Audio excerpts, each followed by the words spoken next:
संसद ने 2 दिन पहले ही वंदे मातरम के अपमान को अपराध बताने वाले बिल को पारित किया है, जिसमें वंदे मातरम के गाने के दौरान अपमान करने, रुकावट डालने या गड़बड़ी करने पर 3 साल तक की जेल, जुर्माना या दोनों की सजा हो सकती है। इस बिल के जरिए prevention of insults to national honour act 1971 में बदलाव किया गया है। मौजूदा कानून में नेशनल फ्लैग, संविधान और नेशनल एंथम का अपमान करने पर सजा का प्रावधान है, लेकिन अब इस कानून में संशोधन के बाद वंदे मातरम के अपमान को भी अपराध की श्रेणी में ला दिया गया है। वंदे मातरम बिल पारित होने के बाद AIMIM और DMK जैसे विपक्षी दल भी इसका विरोध कर रहे हैं। ये पार्टियां इसे हिंदुत्व का एजेंडा और सेकुलरिज्म के खिलाफ बता रही हैं, जबकि बीजेपी इसे देश की अस्मिता और राष्ट्रीयता से जुड़ा बता रही है। जब आप वंदे मातरम पढ़ते हैं तो वो तो एक भगवान और देवी के बारे में पूजा की बात है उसमें, और कहीं पर भी नेशनल सॉन्ग का डेफिनेशन नहीं है। तो आप इसको इस तरह से मुसल्लत कर रहे हैं देश के ऊपर, तो गलत है बिल्कुल। आर्टिकल 25 फ्रीडम ऑफ रिलीजन है, उसके स्टैंजास पढ़ लीजिए आप।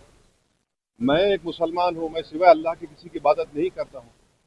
अगर मैं किसी की बात करूंगा तो मुसलमान कहाँ रहूंगा?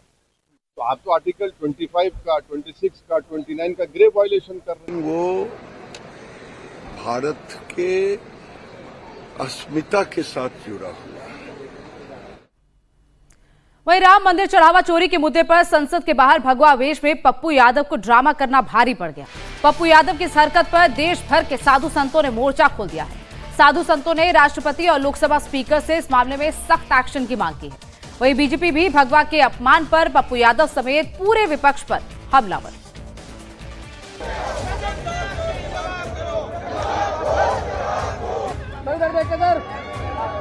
पप्पू यादव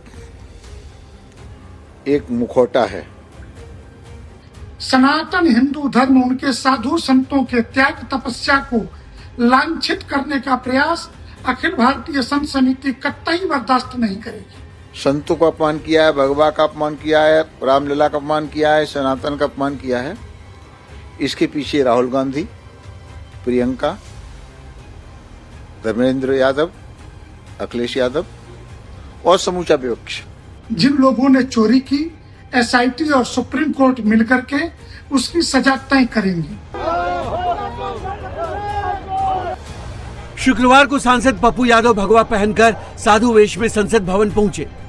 भगवा चोला, माथे पर चंदन, एक हाथ में डोनेशन बॉक्स और दूसरे हाथ में रामलला की फोटो लेकर पप्पू यादव सांसदों से चंदा मांग रहे थे। लेकिन संसद परिसर में निर्दलीय सांसद पप्पू यादव को चढ़ावा चोरी का ये सियासी स्टंट करना महंगा पड़ सकता है।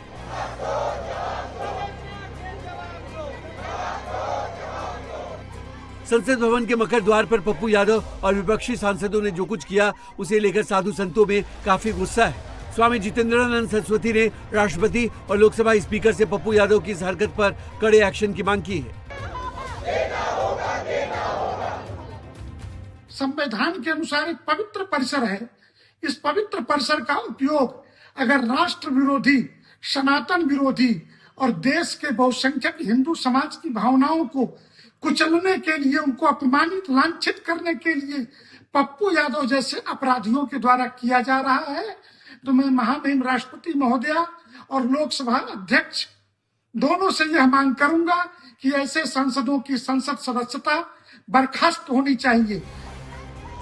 जिस वक्त संसद के बाहर पप्पू यादव का ये ड्रामा चल रहा था, उस वक्त पीछे खड़े राहुल और प्रियंका गांधी मुस्कुरा रहे थे। राहुल और प्रियंका गांधी की मुस्कुराहट ये साफ बता रही थी कि वो पप्पू यादव और समाजवादी पार्टी के सांसदों के ड्रामे के मजे ले रहे हैं। पप्पू यादव के इस ड्रामे में राहुल गांधी भी शामिल हुए। राहुल गांधी भी पप्पू यादव के डोनेशन बॉक्स में पैसे डालने पहुंचे, लेकिन पप्पू यादव ने पैसे बॉक्स में डालने से पहले ही अपनी जेब में डाल लिए। राहुल गांधी का इतने से मन नहीं भरा तो वो दोबारा पैसे डालने लगे। पप्पू यादव एक मुखौटा है और ये बहुत बड़ा अपराध किया है। संतों का अपमान किया है, भगवा का अपमान किया है, रामलीला का अपमान किया है, सनातन का अपमान किया है। इसके पीछे राहुल गांधी, प्रियंका, धर्मेंद्र यादव, अखिलेश यादव और समूचा विपक्ष। ये सब एक ही थैले के चट्टे बट्टे हैं। और ये बहुत बड़ा अपराध संतों का। ये कहावत है, किसी तरह से ना समझाए जब तेरा इंसान, तो एक बार करके देखना किसी साधु का अपमान। तो ये साधु का अपमान करते आए, इसलिए गड्ढे में धीरे धीरे जा रहे हैं। अब ये लास्ट साधु का अपमान करके 27 का चुनाव जीतना चाहते हैं। जमानतें बचाना मुश्किल हो जाएगा।